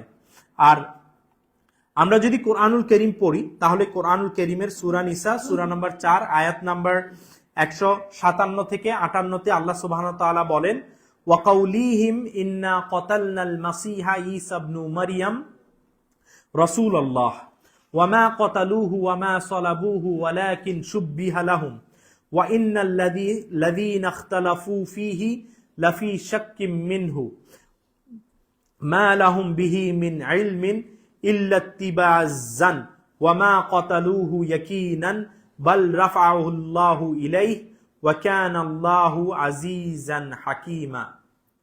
দুইটা আয়াতে আল্লাহ সুবহানাহু ওয়া তাআলা খ্রিস্টানদের যত আকীদা আছে যে ঈসা আলাইহিস সালাম ক্রুশবিদ্ধ হয়েছিলেন, তাকে হত্যা করা হয়েছিল, আল্লাহ সুবহানাহু ওয়া তাআলা একেবারে নাকচ করে দেন। আল্লাহ বলেন ওয়া কাউলিহিম, এবং তারা বলল উৎসাহের সাথে, আনন্দের সাথে, তারা কারা?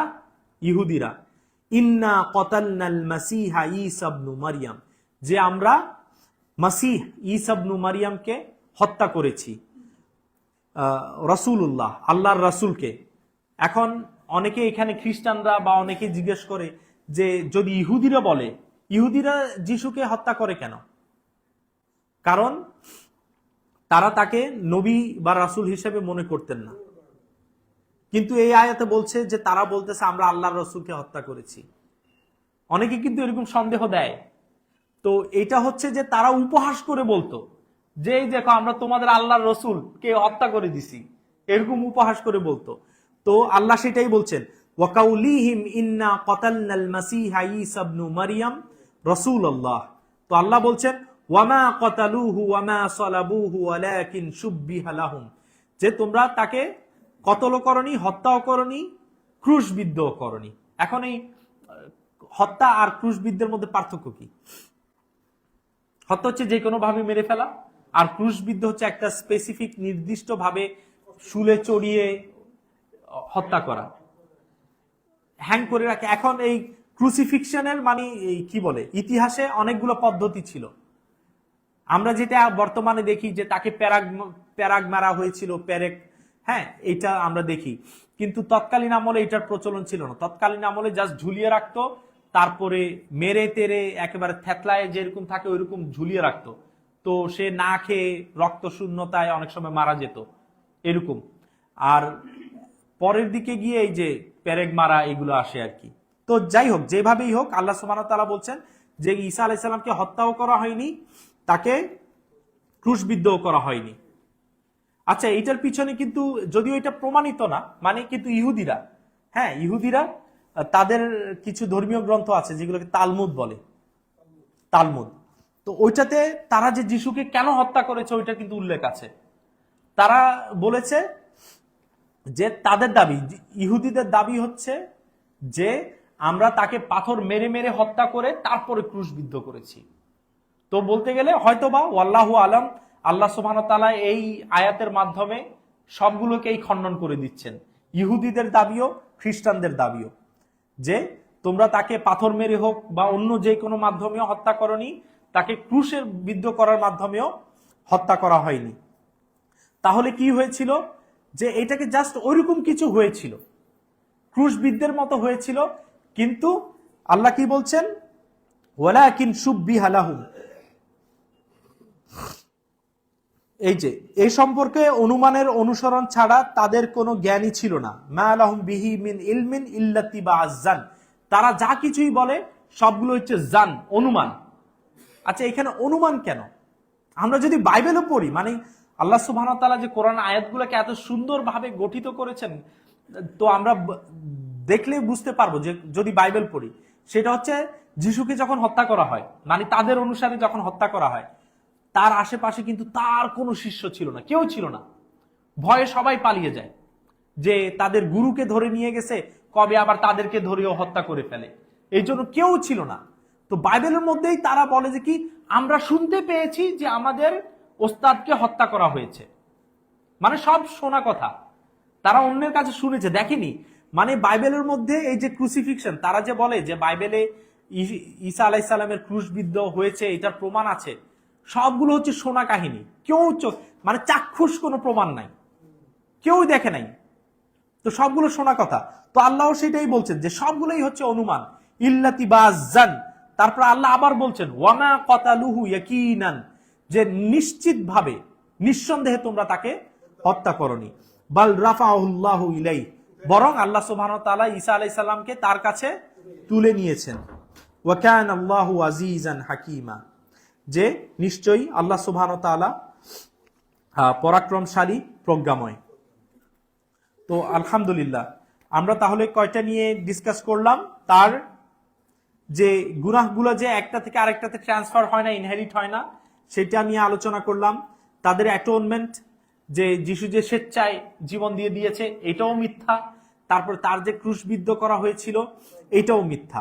এখন পরে হচ্ছে দুইটা বিষয়, একটা হচ্ছে যে যিশু কে ছিলেন। তারা দুইটা জিনিস দাবি করে, ঈশ্বরের পুত্র আর ঈশ্বর দুইটাই। এখন তাদের একটা আকীদা আছে, এটাকে বলে হাইপোস্ট্যাটিক ইউনিয়ন।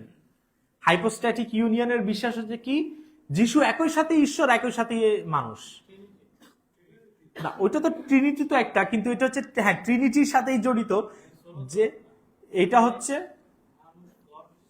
না, সোল না, ওইটা হচ্ছে father, son and holy ghost, এই তিনটা, বা পবিত্র আত্মা, হোলি গোস্ট বা হোলি স্পিরিট।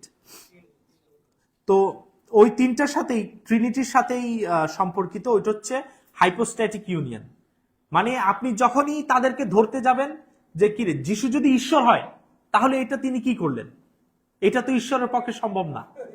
তখন বলবেন যে না না না, এটা তো তিনি মানুষ ছিলেন মানব রূপে। আবার যখন বলবেন যে না ঈশ্বর তো মানুষ, তখন বলবেন না তিনি ঈশ্বরও। তো বিষয়টা এরকম, হাইপোস্ট্যাটিক ইউনিয়ন। তো ঈসা আলাইসাল্লামকে তারা প্রথমে বিশ্বাস করে যে ঈসা আলাইসাল্লাম ছিলেন ঈশ্বরের পুত্র, তাই না? তো এটার দলিল কি? এটার অনেকগুলো দলিল পাওয়া যায়। মানে বাইবেলের মধ্যে ঈসা আলাইসাল্লামকে সান অফ গড বলে সম্বোধন করা হয়। এখন এই সান অফ গড এটা কিন্তু ইহুদিরাও ব্যবহার করে। ইহুদিরাও, আমরা যদি তাদের ধর্মীয় গ্রন্থ পড়ি, তারাও কিন্তু বিভিন্ন মানুষদেরকে সান অফ গড এই শব্দ দ্বারা আখ্যা দিতেন।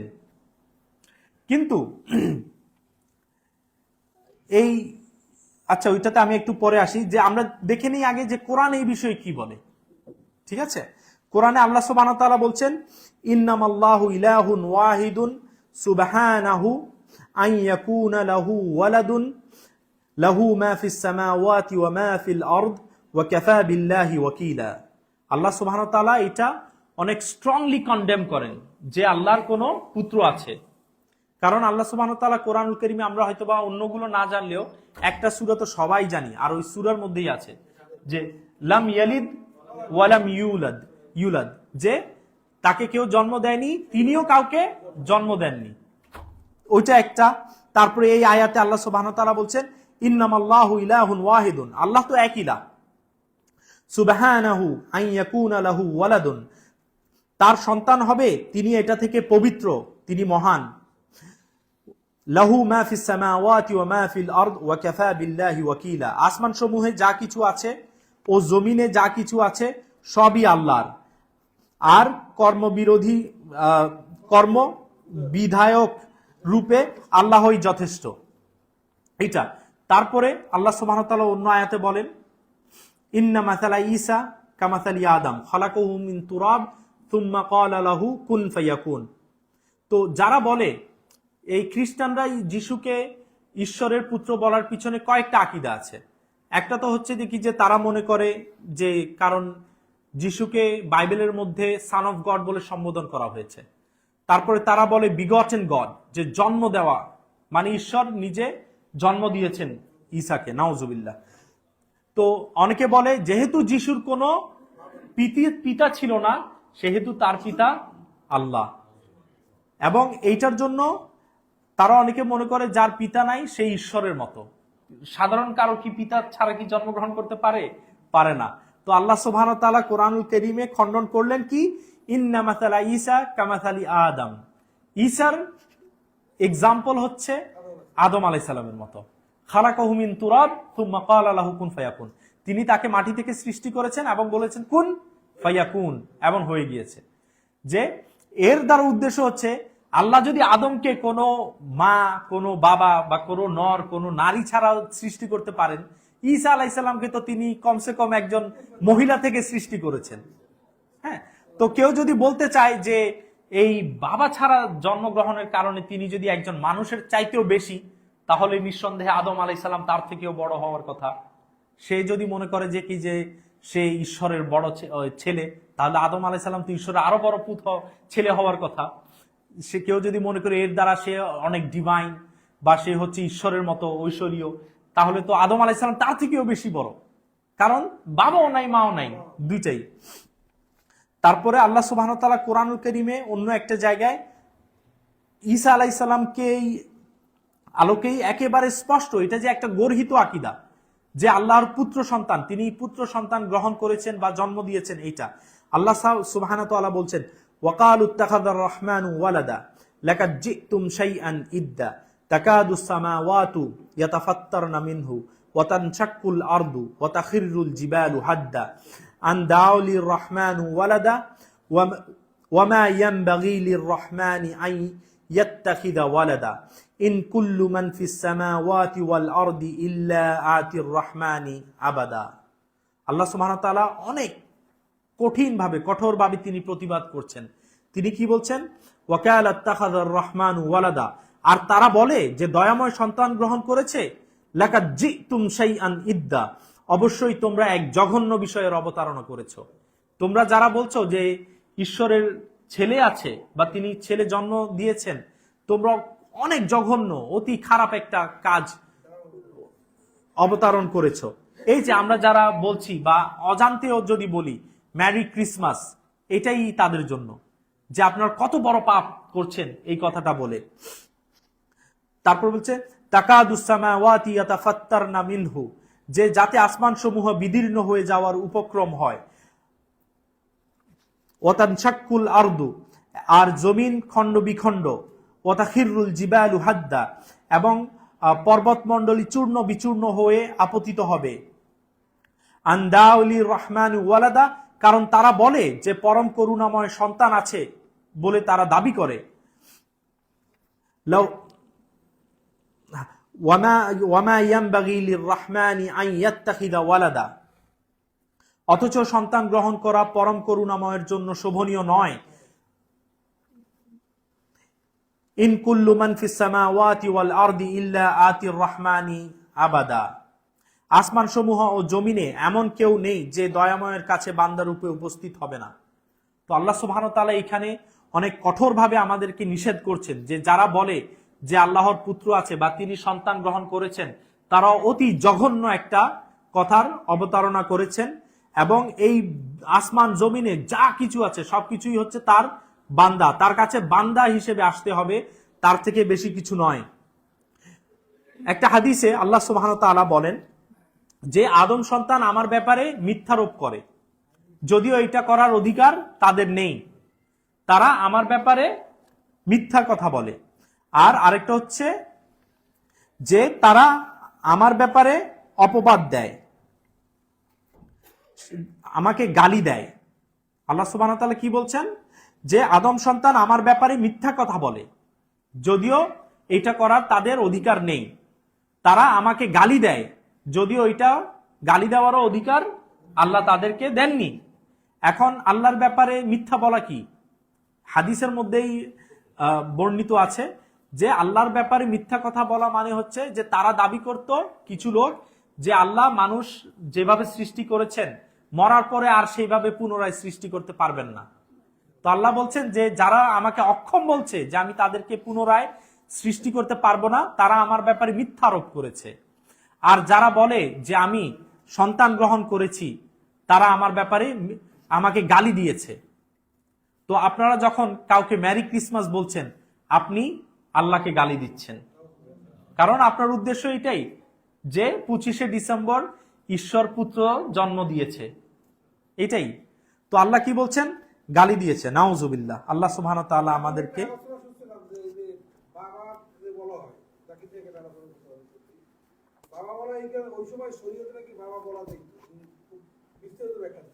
হ্যাঁ, এটা সত্য না, এটা সত্য, উনি যেটা বলেছেন এটা ঠিক। তো আমি ওই দিকেই আসছিলাম যে তাহলে দ্বিতীয় জিনিস হচ্ছে বাইবেলের বিভিন্ন জায়গায় তাকে সান অফ গড বলা হয়।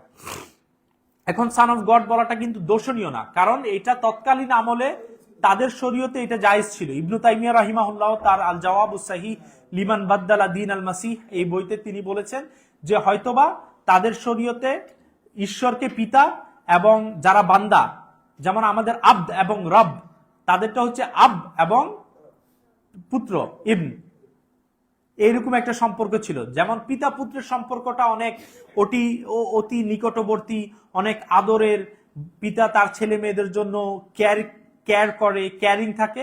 একজন আল্লাহর এবং আব্দের সম্পর্কটাও ওইরকম। তো এর থেকে এই ঈশ্বরকে আব মানে পিতা, এবং যারা বান্দা ভালো তাদেরকে ইবনুল্লাহ বলা হতো। এখন আমরা হয়ে গিয়েছি আব্দুল্লাহ। কেন? কারণ এটা ছিল একটা ইহুদি ধর্ম, ফিলিস্তিনের ধর্ম। এটা যখন যায় রোমান সাম্রাজ্যে, রোমানরা যখন ফিলিস্তিন দখল করে এবং শাসন করা শুরু করে, রোমান সাম্রাজ্যে যখন যায় তখন তাদের ঈশ্বরের অভাব নাই। খ্রিস্টান ধর্মের বেশিরভাগ সমস্যা এই জন্যই হয়েছে রোমান সাম্রাজ্যে যাওয়ার কারণে। যে আপনারা যদি এই গ্রিক মিথোলজির ব্যাপারে পড়েন, তাদের বহু ঈশ্বর, জুস, হারকিউলিস, তারপর পোসাইডন, আরো কত কিছু। হ্যাঁ, আর তারা মনে করে যে ঈশ্বরের পুত্র থাকে। ওদের গ্রিক মাইথোলজিতে সান অফ গড মানে হচ্ছে ঈশ্বর পৃথিবীতে এসে কারোর সাথে সম্পর্কের মাধ্যমে পুত্র জন্মগ্রহণ করা। কিন্তু যখন একটা ইহুদি আকীদা যখন তাদের মধ্যে যায় সান অফ গড, তারা ওইটাকে নিজেদের মতো ভাবতে শুরু করলো যে সান অফ গড মানে হচ্ছে যে ওরা যেরকম আকীদা রাখে যে ঈশ্বরের পুত্র, ওদের ঈশ্বরের যেভাবে পুত্র হয় ওরা ভাবছে এটাও ওইরকম। তো এই জন্য আল্লাহ সুবহানাহু ওয়া তাআলা তো আমাদের শরীয়তে এই যেন এই ধরনের কোনো সন্দেহই না থাকে, এই জন্য এই শব্দটাই বাদ দিয়ে দিয়েছে, যেন কারো মধ্যে কোনো সন্দেহ না থাকে। এটা হচ্ছে একটা, যে ঈসা আলাইহিস সালাম কি ঈশ্বরের পুত্র কিনা। তো বাইবেলের মধ্যে আমরা কিন্তু এরকম, যেটা আমি বললাম, আরো অনেক মানুষকে সান অফ গড বলে সম্বোধন করা হয়েছে। তারপরে হচ্ছে যে যিশু কি ঈশ্বর, তাদের আরেকটা দাবি হচ্ছে যে ঈশ্বরই নেমে এসেছেন মানব রূপে। তো সেটার আলোকে আমি জাস্ট 2টা বা 3টা মানদণ্ড দিব, মানে ঈশ্বর কি বা কি না। কিছু তো মূলনীতি থাকে যে ঈশ্বরের গুণাবলী, সিফাত। আমরা বাইবেলের আলোকে আজকে আলোচনা করব যে যিশু কি আদৌ ঈশ্বর হতে পারেন কিনা বা সেই সিফাত রাখেন কিনা। একটা হচ্ছে বাইবেলের মধ্যে ঈশ্বর যতবারই কথা বলে সে নিজে একেবারে স্পষ্টভাবে বলে দেয়, আমি ঈশ্বর, আমি তোমার ঈশ্বর, আমি তোমার প্রভু, আমি তোমার সৃষ্টিকর্তা। যেমন বাইবেলের আদি পুস্তকে বর্ণিত আছে যে and God said to him, I am God Almighty, যে আমি সর্বশক্তিমান ঈশ্বর। অন্য জায়গায় তিনি বলেন I am the Lord and there is no other, there is no God beside me। ঈশ্বর নিজেই বলতেছে যে আমি ঈশ্বর, আমি ছাড়া আর তোমাদের কোনো ঈশ্বর নেই, আমি ছাড়া তোমাদের আর কোনো ঈশ্বর নেই। তার মানে কি ঈশ্বর নিজে স্পষ্টভাবে বলছেন যে তিনি ঈশ্বর। কিন্তু আমরা যদি পুরো বাইবেল ঘেটে ফেলি, আমরা যিশুকে একবারও বলতে শুনি না যে তিনি বলছেন আমি ঈশ্বর, তিনি একবারও বলেনি। তো ফার্স্ট ক্রাইটেরিয়াতে তিনি পড়ে গিয়েছেন। দ্বিতীয় ক্রাইটেরিয়া, ঈশ্বর বাইবেলের মধ্যেই বলছেন For I am God and not a man, the holy one amongst you, যে আমি ঈশ্বর, আমি কোনো মানুষ নই, আমি তোমাদের মধ্যে পবিত্র জন। ঈশ্বর কি বলছে? যে আমি ঈশ্বর, আমি কোনো মানুষ নই, আমি তোমাদের মধ্যে পবিত্র জন। আমরা যদি বাইবেল পড়ি, আমরা ভুরি ভুরি জায়গায় দেখি যিশু বলছে আমি একজন মানুষ, ঈশ্বর বলছে আমি মানুষ নই, আর যিশু বলছে আমি মানুষ। এটার একটা দলিল হচ্ছে যিশু বলছে gospel of John chapter number 8 verse number 14 But now you are trying to kill a man, kill me, a man who has told you the truth, যে তোমরা আমাকে হত্যা করতে চাচ্ছ একজন মানুষকে যে তোমাদেরকে সত্য কথা জানিয়েছে। তো যিশু বারবার বাইবেলের মধ্যে বলছে কি যে আমি মানুষ, ঈশ্বর বলছে আমি মানুষ না, যিশু বলছে আমি মানুষ। তো এই ক্রাইটেরিয়াতেও যিশু পাস করেন না, তিনি ফেল করেন। তো সুতরাং আমরা বলতে পারি যে যিশু ঈশ্বর নন। আরেকটা হচ্ছে যিশু বলেন যে তিনি মনুষ্যপুত্র, বাইবেলের মধ্যে এই টার্মটা আছে মনুষ্যপুত্র, যে ঈশ্বর বলছেন কি God is not a man that he should lie, neither the son of man that he should repent.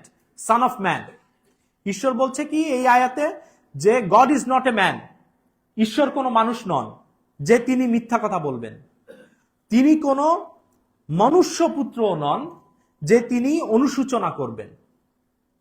এই আয়াতেও তিনি যে মানুষ নন সেটা বলছেন, এইটার সাথে সাথে তিনি আরেকটা কথা বলছেন যে তিনি মনুষ্যপুত্র। এখন মনুষ্যপুত্র সহজ উদাহরণ হচ্ছে আদম আলাইহিস সালাম কিন্তু মানুষ, তিনি মনুষ্যপুত্র না, তার কোনো পিতা নাই।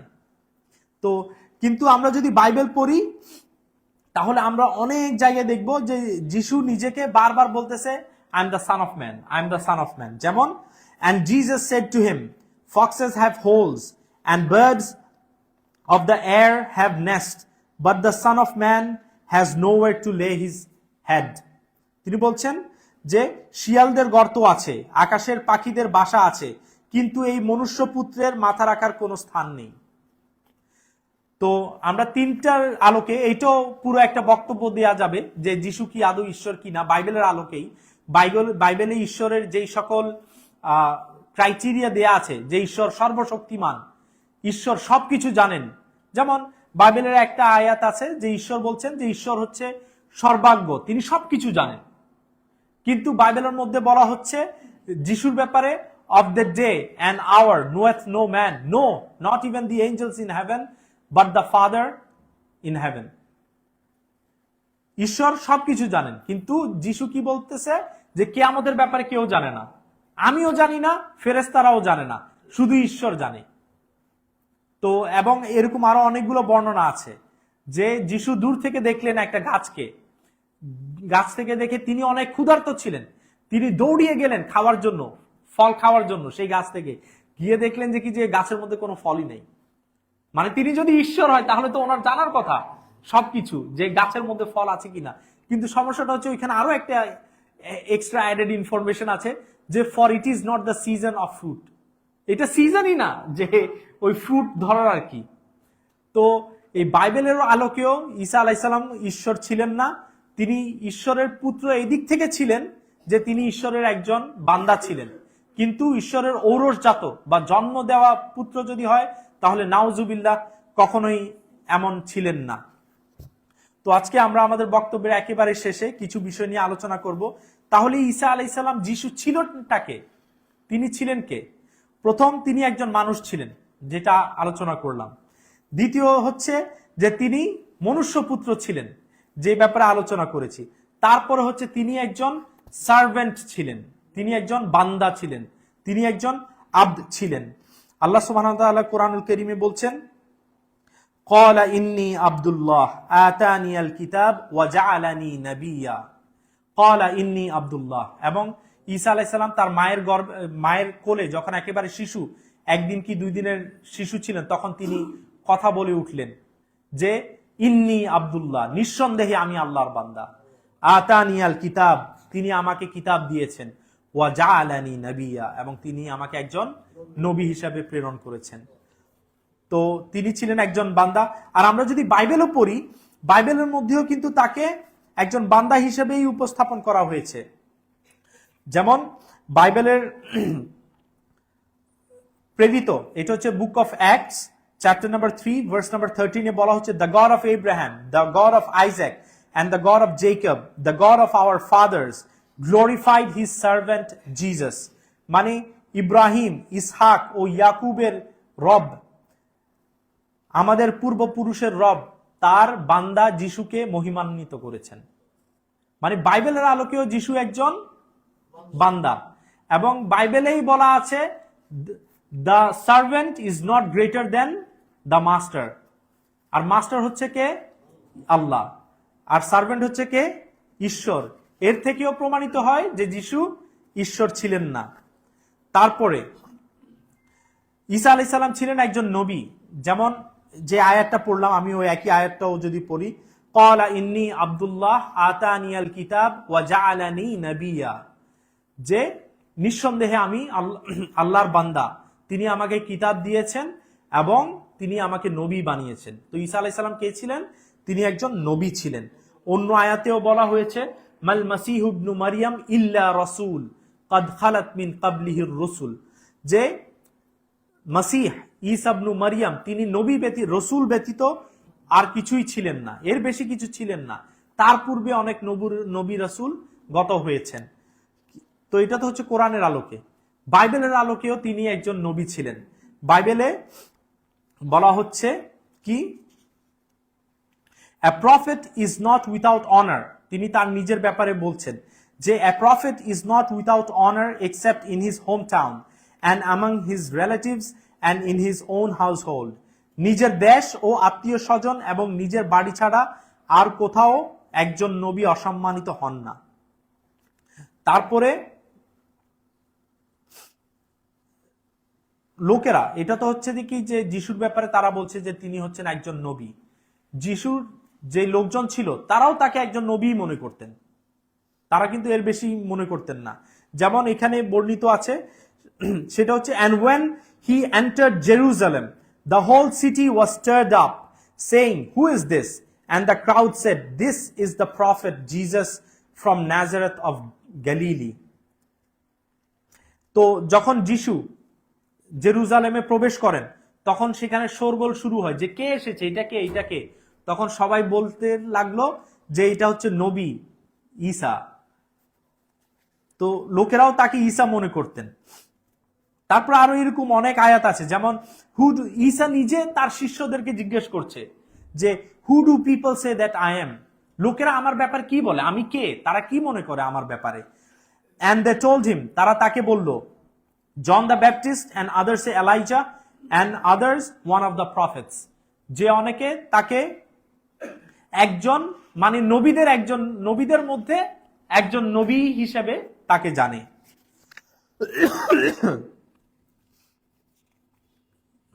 তারপরে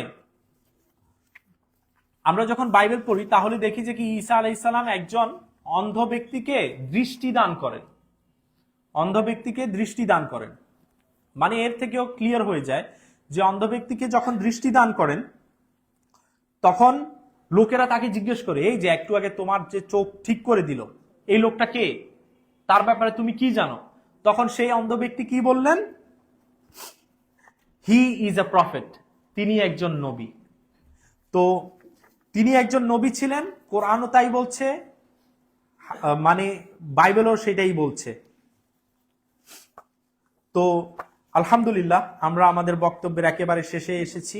তো আমি যদি পুরো সবকিছু সামারাইজ করি তাহলে এই যে 25শে ডিসেম্বরকে যে কেন্দ্র করে যেই অনুষ্ঠানটাকে পালন করা হয়, উদযাপন করা হয়, সেটাকে কেউ হ্যাপি ক্রিসমাস বলুক, ম্যারি ক্রিসমাস বলুক বা বড়দিন বলুক, এটা একটা কুফরি, একটা শিরকি বিশ্বাস। এবং কেউ যদি এটা কাউকে বলে হ্যাপি ক্রিসমাস বা ম্যারি ক্রিসমাস তাহলে সে শিরক করছে, সে শিরকে লিপ্ত হচ্ছে, সে একটা গর্হিত কাজ করছে, সে আল্লাহ সুবহানাহু ওয়া তাআলাকে গালি দিচ্ছে। আর এই দিনটাকে কেন্দ্র করে তাদের অনেকগুলো আকীদা রয়েছে, যেমন যিশু ছিল ঈশ্বরের পুত্র, সেটা কোন দিক থেকে পুত্র ছিল সেটা নিয়ে আমরা আলোচনা করেছি। অনেকে বলে যিশু নিজেই ঈশ্বর ছিলেন, আমরা সেটা আলোচনা করলাম যে যিশু ঈশ্বর ছিলেন না।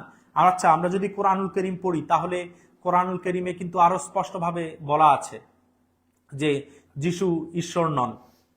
তারপরে হচ্ছে আমরা আলোচনা করেছি যে তারা বলে যে যিশু স্বেচ্ছায় তার প্রাণ উৎসর্গ করেছেন, আমরা সেটাও দেখলাম যে তিনি তা করেননি।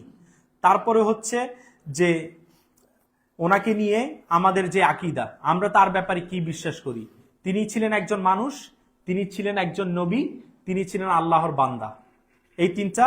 এবং তিনি মৃত্যুবরণ করেননি, আল্লাহ সুবহানাহু ওয়া তাআলা তাকে আসমানে তুলে নিয়ে গিয়েছেন এবং কিয়ামতের পূর্বে তিনি ফিরে আসবেন। ওয়া আখিরুদ দাওয়ানা আনিল হামদুলিল্লাহি রাব্বিল আলামিন।